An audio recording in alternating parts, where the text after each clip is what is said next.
Boa noite. Deixa eu arrumar aqui.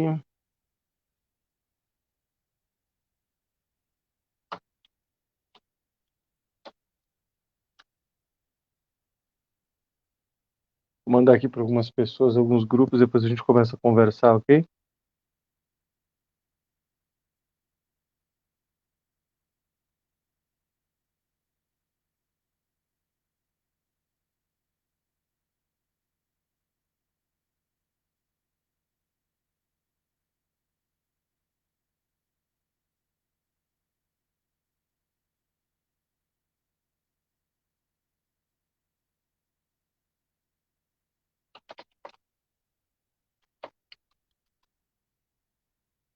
Quatro pessoas nos assistindo. Por que que eu estou fazendo uma live?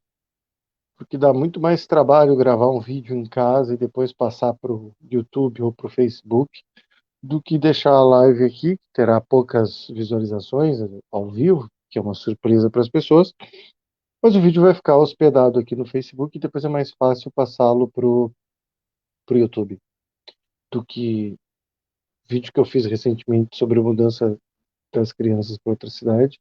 Eu fiquei 2 horas esperando ele subir para o YouTube, deu muito trabalho, fiquei bem incomodado.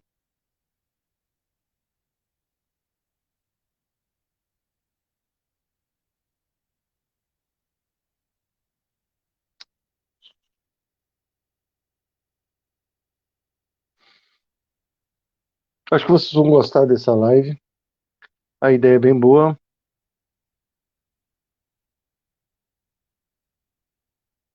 Vamos lá, por que desse título, né? É, a militância em favor da alienação parental. Uma análise da ideologia do afastamento parental. Vamos lá. Eu gravei um vídeo sobre mudança do menor para outro município. ah, Publiquei no YouTube e depois publiquei alguns grupos, algumas pessoas também publicaram, o André da página Alienação Parental Brasil publicou, enfim, várias pessoas publicaram. Eu publiquei num grupo de direito do qual eu participo e, e teve uma boa repercussão, teve uma boa aceitação, mas um profissional especificamente, né, um profissional, disse que a análise estava equivocada porque a lei, haveria uma interpretação equivocada da lei, né? O que é absurdo, não há erro algum. Eu, eu citei eu citei vários doutrinadores mostrando que o meu ponto era correto e tal. O Rolfo Magdaleno, a Regina Beatriz Tavares, o Valdir Guizares Filho, o Eduardo de Oliveira Leite, são doutrinadores bastante conhecidos no direito de família, são pessoas assim respeitadas, porque em geral o que eles dizem é mais ou menos o que é, né? A Maria Berenice Dias também concorda nesse ponto. E ele citou um autor desconhecido, um juiz que tinha uma interpretação bastante exótica de um artigo do Código Civil que o próprio Código Civil comentado, organizado pelo ministro César Peluso, que foi ex-ministro do STF, concordava com a minha interpretação, mas eu queria chamar a atenção, não é para isso, não é o ponto, não é esse. O ponto é que nós estávamos debatendo a questão e ele disse que havia um envolvimento em mim, né, na minha, na minha, no meu debate havia um envolvimento emocional e que eu não estava argumentando tecnicamente, né, que a minha que a minha argumentação tinha um componente emocional, tinha uma espécie de militância, digamos assim, além de uma questão pontual que seria o meu caso, o caso de algum próximo. Eu reconheço isso, isso é verdade, eu sou digamos, um militante da igualdade parental e, portanto, eu sou um militante, né? Eu tenho uma interpretação da realidade e do que seria o correto em relação à convivência familiar, a relação da criança e do pai ou da mãe após o divórcio. Eu tenho uma interpretação, o que fazer em relação ao divórcio. E ele argumentava dizendo que a posição dele seria mais técnica, ele queria fazer um debate técnico. Eu disse, olha, eu estou fazendo um debate técnico. Eu argumentei com os melhores doutrinadores que se conhecem, né? E, e, e citei alguma parte de jurisprudência, o texto mesmo, era uma discussão hermenêutica e tal. E, ele, ou seja, ele criou uma espécie de dicotomia na qual a minha posição seria uma posição contaminada pelas emoções e a posição dele seria a posição técnica. E a nossa conversa avançou, ele citou jurisprudências que não eram só relacionadas à mudança do menor, mas tinham outras implicações.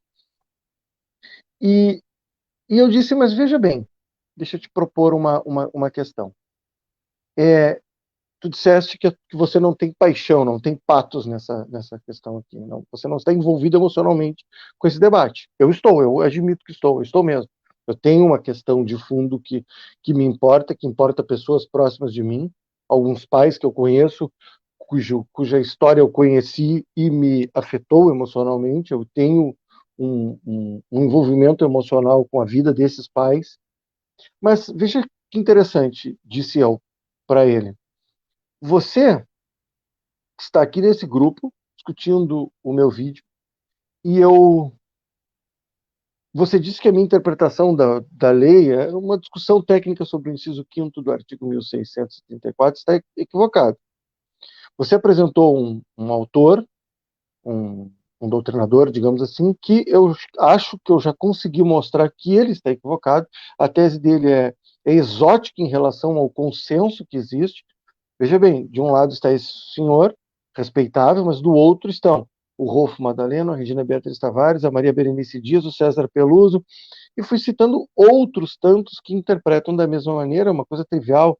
Foi a Regina Beatriz Tavares quem propôs o inciso 5º do artigo 1634, foi ideia dela. Isso me lembra uma cena de um filme do Woody Allen, que ele traz o diretor do filme para dizer que o sujeito que estava na fila do cinema estava criticando o filme, tinha uma crítica errada, quer dizer, e aí o sujeito o quê? Discutir com o diretor? Por que você está aqui ainda questionando isso? Né? Não há uma emoção, não há um patos, não há uma espécie de militância no que você está dizendo, porque se fosse uma questão indiferente para você, se fosse uma questão é, meramente técnica, ao perceber que eu estou certo na minha interpretação, você poderia dizer exatamente, você tem razão, então eu me equivoquei, o amigo tem razão. Por que você diz que esse conteúdo me afeta, mas não reconhece que afeta você? E eu só fiz essa questão depois dele ter postado vários outros trechos e vários uh, outros elementos, jurisprudência, entrevistas e tal, que eu percebi depois, né, ou durante a conversa me dei conta, que eles tinham um viés, que eles tinham um núcleo, né? Não havia aleatoriedade, porque, de certo modo, se você tem uma posição meramente técnica, você tem a tendência de ter posições um tanto aleatórias, porque você vai, digamos, você teria uma espécie de hermenêutica desapaixonada, que era o que ele estava supondo. Mas se fosse verdade isso, não haveria uma espécie de identidade entre as crenças que ele estava apresentando. E havia. Eu sei que está confuso, mas eu vou me explicar melhor. Veja bem, ele estava questionando a minha interpretação sobre o inciso 5º, dizendo, ele sustentava que o guardião poderia mudar com a criança para onde ele quisesse, a hora que ele quisesse, que a lei não vedava isso. Não é verdade, a lei veda, mas enfim. Sigamos. Depois ele postou uma entrevista de uma desembargadora falando sobre a convivência dos menores, né, das crianças, na pandemia. Uh, isso foi um tema relevantíssimo no ano passado, né, começou por abril, junho, julho, maio, essa região do ano, né? Houve muita coisa, muito material, IBTFAN, enfim. Você sabe qual era a opinião que ele estava propagando da desembargadora, não sabe? Você que está me assistindo sabe, né? Qual era a opinião que ele estava? Ele estava se mostrando contra o impedimento da mudança do menor. Ele disse que a lei não vedava. E sobre a convivência, o que você acha que ele defendia? O que a desembargadora que ele citou como referência defendia? Claro, que o pai deveria ser afastado da criança até que a pandemia passasse. Esse era o que ela sustentava.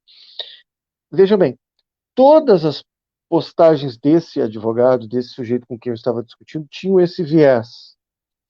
E aqui eu entro no ponto exatamente. É claro que não, esse vídeo não é para tratar de uma pessoa especificamente. Eu quero tratar de um posicionamento, de uma ideologia que não se reconhece como tal. Aliás, citando Marx aqui, que, né, fala bastante disso, a ideologia como um véu, né? Nesse caso, ela me parece muito óbvia. Existem dois grupos, e a gente pode tratar disso, se alguém escreveu alguma coisa. A gente pode tratar disso um pouco mais à frente. Existem dois grupos no direito de família, digamos, né? Vamos tentar colocar assim. Eu me filio a uma corrente, digamos. Eu não sou do direito de família, mas eu sou um pai. Junto com outros pais, defendemos uma certa interpretação. Eu entendo que a minha posição tem um fundamento moral, tem um fundamento científico em relação à psicologia infantil, e tem um fundamento legal, porque, do meu ponto de vista, e nós podemos discutir, se eu estiver errado, você pode me provar, mas eu acredito que a minha posição está correta com a legislação. A minha interpretação da legislação está correta. Portanto, eu estou admitindo que eu milito, eu tenho uma tese, eu tenho um propósito, eu tenho um objetivo de chegar em algum lugar com isso que eu faço, com o que eu estou fazendo agora, este vídeo que vai ficar na página do Diário de um Alienado, que vai ser colocado no YouTube, que vocês que estão aí assistindo, né, é, vocês estão assistindo, enfim. Esse sujeito com quem eu discutia representa um outro lado. E eu acho que ele não se reconhece como tal. Sim, eu tenho uma ideologia, ele também tem. Eu reconheço a minha, reconheço a dele, ele não reconhece a dele e reconhece a minha. Vamos lá. Vou explicar melhor isso.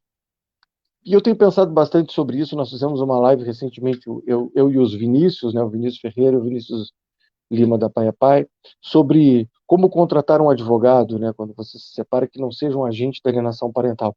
E o que eu estou falando aqui é um pouco do que eu tinha em mente lá. Existe uma inclinação desse outro setor do direito de família que me parece ser inconscientemente favorável ao afastamento. E não é uma coisa, como eu diria, é,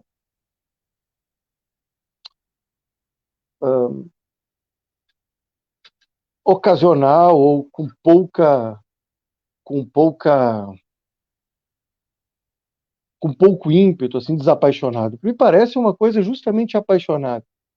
Você tem um ranço, uma militância contra determinada interpretação que favoreça o quê? Que eu vou chamar aqui de igualdade parental. Vamos lá. Nós tivemos a lei de alienação, a lei da guarda compartilhada de 2008. E o judiciário deu de ombros a ela. Não só o judiciário, como o Ministério Público e muitos dos operadores de direito. Se criou aquela história de que se não houvesse acordo entre os pais, se não fosse uma boa relação, não podia ter guarda compartilhada. O próprio deputado que propôs a segunda lei da guarda compartilhada escreve no projeto de lei dele que essa interpretação que foi majoritária no judiciário não fazia o menor sentido, porque você só legisla sobre guarda, você só determina qual guarda vai ser quando existe uma disputa entre as pessoas, porque se não houvesse, as pessoas fariam acordos, não é mesmo?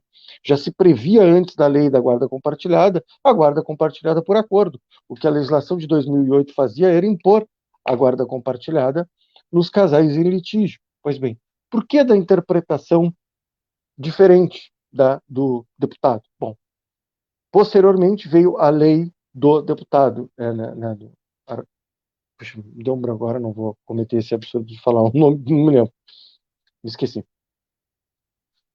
Rapidamente, muitos advogados, pessoas do direito de família, correram para produzir enunciados nas suas jornadas de direito de família que tentavam pôr uma cunha no texto legal que diz que o objetivo da lei é ampliar a convivência, para dizer que não é ampliar a convivência.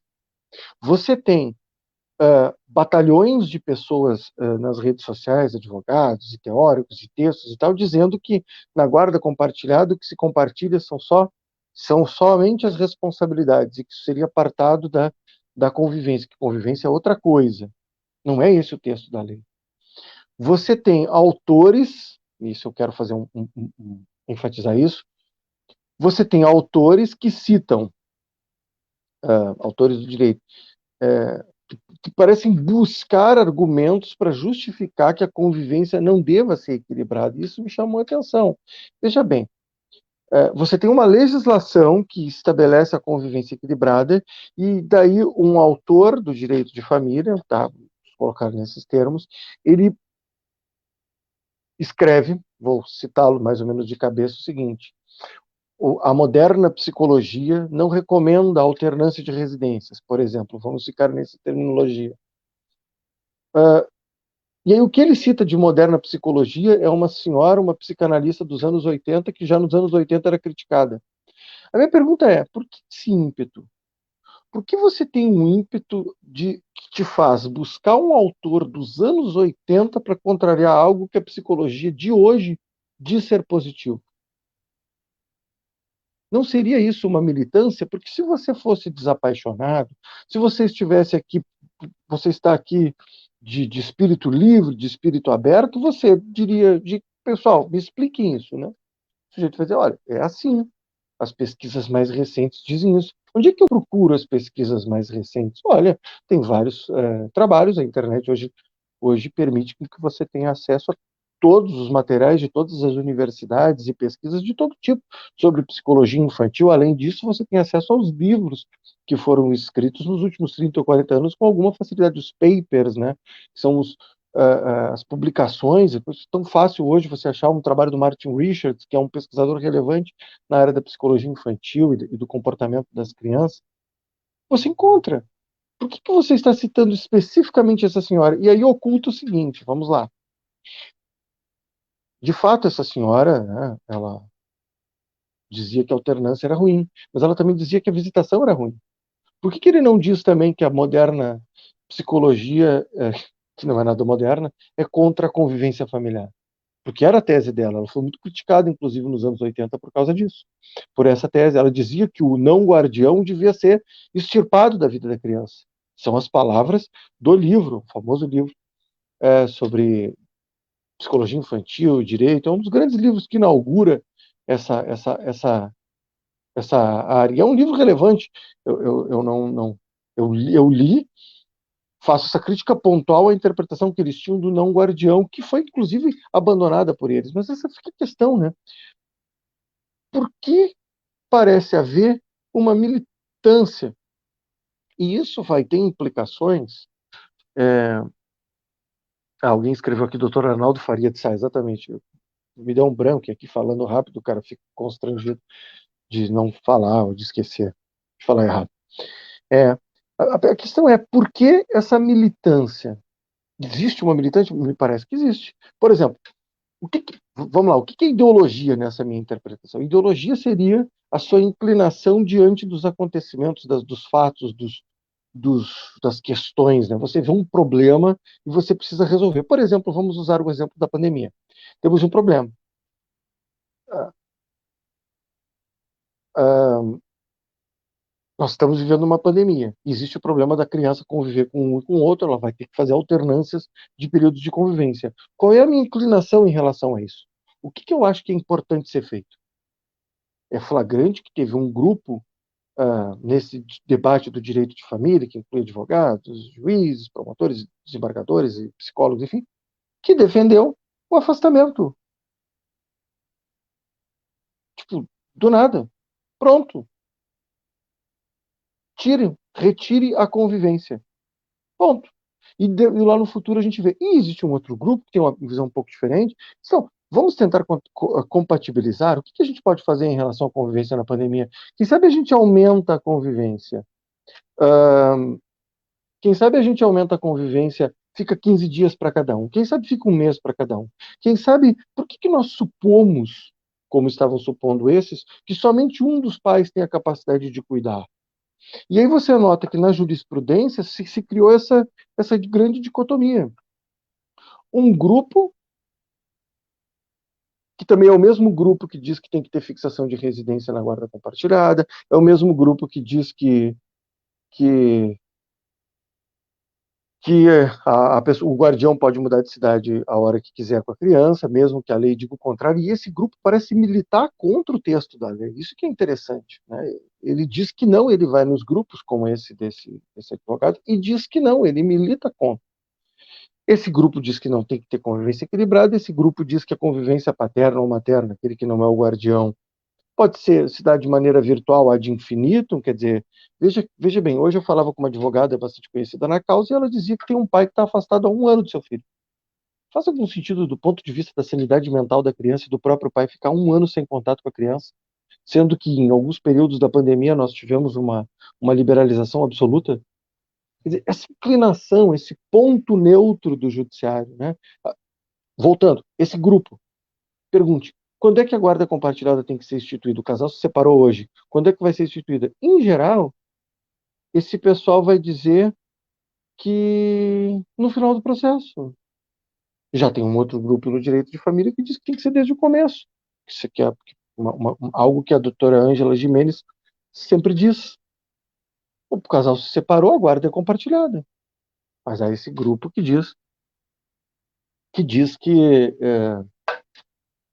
temos que ver se o pai tem condição, e aí o processo dura 3 ou 4 anos. Quer dizer, existe um, um, um, um modo de ser que ele favorece a alienação, que ele favorece a expulsão. Mudou de cidade. Ah, bom, mas tem que ver se tem justificativa. Mas onde é que a pessoa vai apresentar a justificativa? Ah, ela vai apresentar na cidade onde ela foi morar com a criança. Porque a lei diz que a alienação parental mudar sem justificativa. Onde que ela vai apresentar a justificativa? Ah, onde ela foi morar. Quanto tempo vai demorar a análise dessa justificativa? Provavelmente 3 anos. Isso é certo? Eles dirão que sim.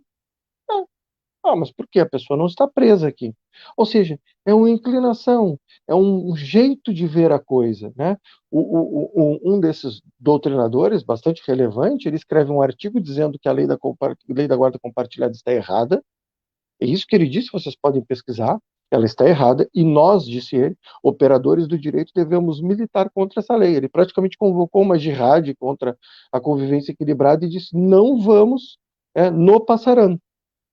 Nós temos que, né, vamos peitar o legislativo. Quem é o legislativo? Quem o legislativo pensa que é para legislar?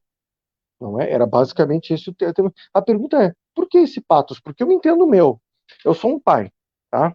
Eu sou um pai. Fico um pouco apavorado com a possibilidade de não conviver com a minha filha, e conheço vários pais que passam por isso. Qualquer coisinha, eu sou o último da fila. E reconheço isso como pai, né? Furou um pneu em Quixeramobim, vamos vamos vamos meu Deus, cancelar a convivência do pai. Uma moça espirrou em Santo André, vamos cancelar a convivência do pai. A mãe falou alguma coisa, vamos cancelar a convivência do pai. Poxa, eu tenho um motivo para estar aqui fazendo esse vídeo. A minha pergunta é: por que esse doutrinador tem um motivo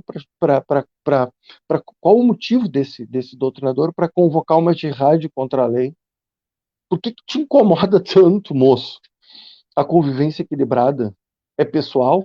Porque veja bem, quando esse doutor me acusou de ter um patos de estar contaminado emocionalmente, ele de alguma maneira desautorizava o que eu estava dizendo.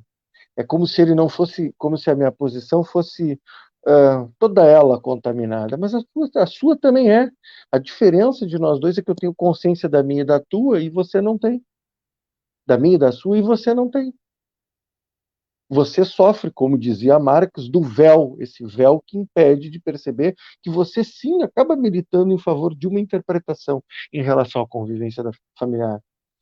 Você milita também, diria eu, se pudesse falar para esse sujeito, ou para esse doutor, ou para esse doutrinador, ou para aquela advogada que atende um pai quando a criança muda de cidade e ela diz: ah, mas agora o senhor tem que regular a convivência. Ah, agora quem sabe amplia as férias. Mas o senhor sempre vai poder fazer chamadas de vídeo.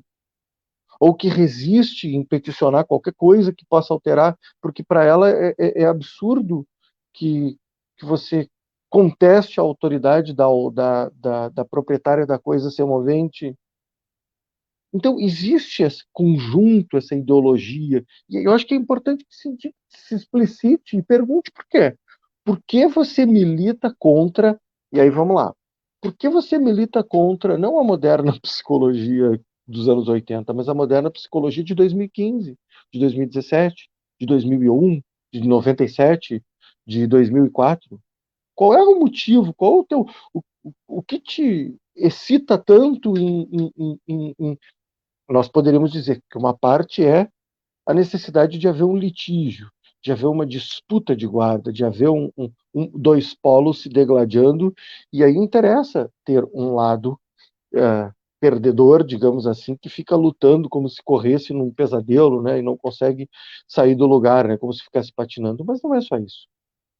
Não é só isso. Não é só o interesse por dinheiro. Muitos pais falam que é uma questão, muitos pais falam que é uma questão financeira e tal. Você subestima a ideologia, né? A ideologia tem um poder muito forte. A pessoa perde dinheiro em nome dela. Qualquer ideologia, né, das suas crenças, e existe uma militância contra isso. Aí você vai dizer, ah, bom, é a crença, outro ponto interessante, ah, é a crença de que a mãe, a maternidade, mas pode ser, tem um forte componente disso. Mas quando o pai é o guardião, ele goza dos mesmos benefícios que a mãe. Quando o pai é guardião, ele faz as mesmas birras que as mães fazem, e o judiciário tende a acolhê-lo da mesma maneira. Ele muda de cidade e não acontece nada. Ele diz que a criança não vai ir na pandemia e não acontece nada. Ele determina quando ele diz as mesmas frases que as mães dizem, que claro que ele pode conviver desde que não atrapalhe a rotina. E o judiciário acata também. Então não é só a questão da maternidade. É evidente que existe a questão da maternidade, mas não é só a questão da maternidade. Existe uma ideologia, existe uma crença que vê o afastamento como normal. Acho que vem dessa suposta moderna psicologia dos anos 80. Essa autora dizia que era preciso afastar. E nós temos uma cultura disso, né?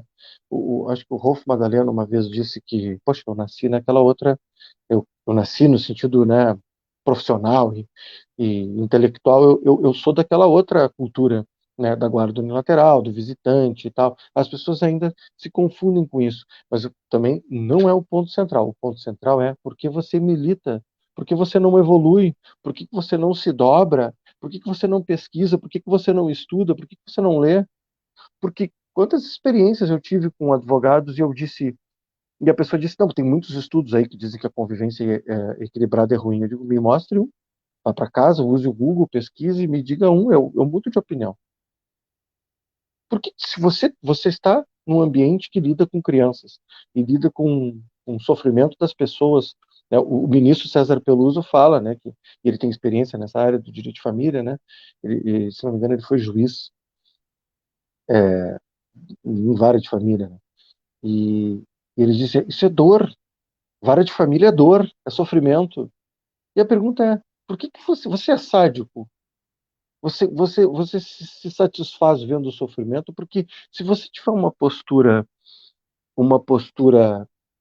igualitarista, equilibrada, cotejando os três dessa relação, né, que é o pai, a mãe e a criança, você certamente vai ter uma postura mais humana, você vai tentar equilibrar a necessidade dos três.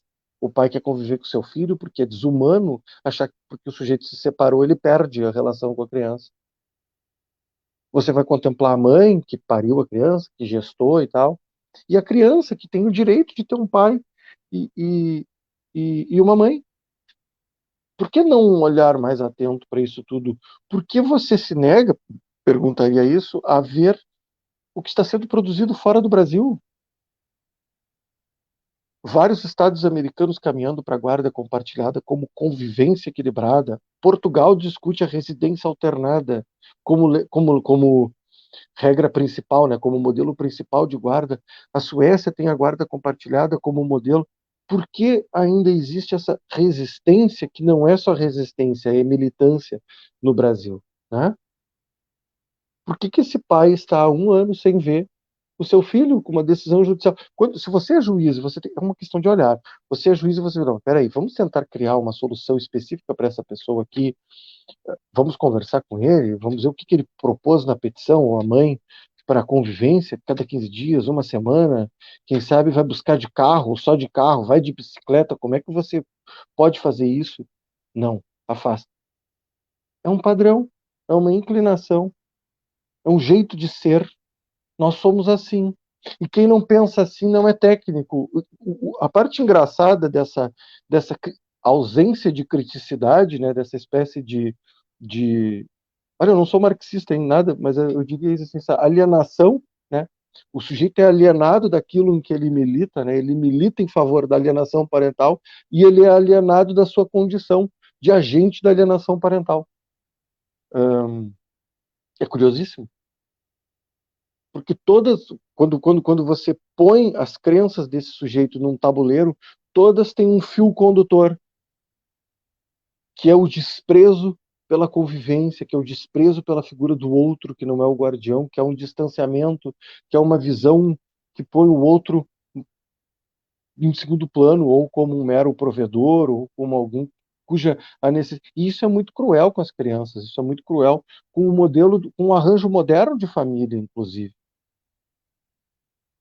Era esse o ponto que eu queria tratar. Acho que devo estar por meia hora falando aqui, já estou com a garganta seca. Acho que eu vou desenvolver melhor essa tese. Acho que há um ponto interessante aqui, né, sobre como há uma organização e uma ideologia e um certo véu de reconhecer, de se reconhecer. Poderia até fazer um contraponto, assim. Existem muitas teses muito progressistas no direito de família. O IBDFAN é responsável por algumas delas. Eu não concordo com uma parte importante delas. E eu acho que existe um ranço contra a guarda compartilhada e contra a convivência equilibrada, também porque o IBDFAN é o responsável por defender essas teses e ele defende outras tantas relacionadas daí a união estável, multiparentalidade, etc. E eu acho que acaba contaminando o ranço que existe em relação à convivência equilibrada e a defesa que o próprio BDFAN acaba fazendo de umas teses mais progressistas, chamemos assim, de convivência, residência alternada. O próprio Rodrigo da Cunha já escreveu artigos dizendo que tem que acabar com o termo guarda, com o qual eu concordo. O artigo dele é brilhante sobre isso, mas existe um certo ranço, inclusive, porque, né, existe uma disputa aqui nesse setor que talvez contamine, mas também não é só isso. Enfim, é uma questão bastante complexa, mas eu acho que é importante explicitar isso, né? Existe uma ideologia do afastamento e ela milita em favor do afastamento. Ela corre fazer um enunciado para dizer que a lei não é correta, ela corre dizer que, sabe, existe uma militância desse afastamento e ele é muito, muito cruel, tá? Porque os pais que estão nessa posição de vulnerabilidade sofrem as consequências dessa ideologia perversa, muito perversa. É isso aí, fica o vídeo gravado aqui para o pessoal que quiser assistir outra hora. E olha, temos 8 pessoas na live. Obrigado. Boa noite.